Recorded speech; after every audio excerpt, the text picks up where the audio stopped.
туған құтыңар ашып болсын, блядь. Жұтқан спермаңар майлы сүтті болсын, айланайын. Омен, Аллах акбар.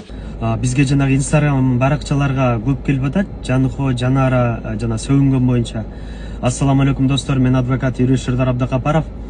Ушул боюнча азыр талкуу болуп атат. Мага да суроолор келип атат. Неге сен эркектерге эле каматасың, кыздарга неге сүйлөбөйсүң деп. Мен дагы ошо азыр как раз убакыт болду, оюбузду айта кетелим.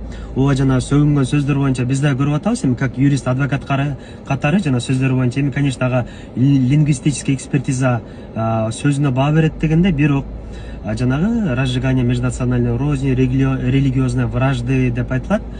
Бул боюнча эми мындай да жигиттер дагы кыздар дагы айрылып атышат. Бул боюнча эми кыз любой адамды каматып коюш бат эле да. Ошондуктан мен негизи ойлойт элем, бул кызды мен да өзүм дагы жаздым Жанарага. Кечирим сураш керек коомчулуктан.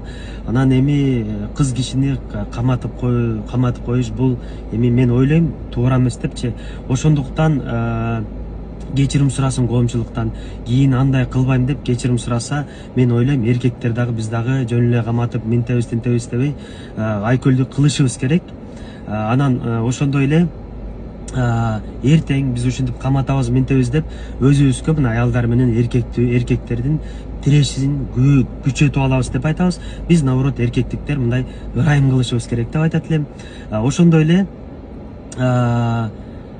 Ошондой эле мисалы бизде дагы эртең мына Кыргызстандын эркектери ушинтип бир кызды каматып койду деп биз өзүбүз эле жаман сөзгө калабыз дегендей.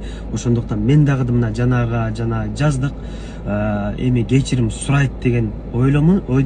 Ошондуктан мен баарыңарга айтат элем, ошо эми бир аял кишине жөн эле камат үйбөй, мындай бир өзү кечирим сурап, кийин мындай иштерди кылбайт деп ойлоймун.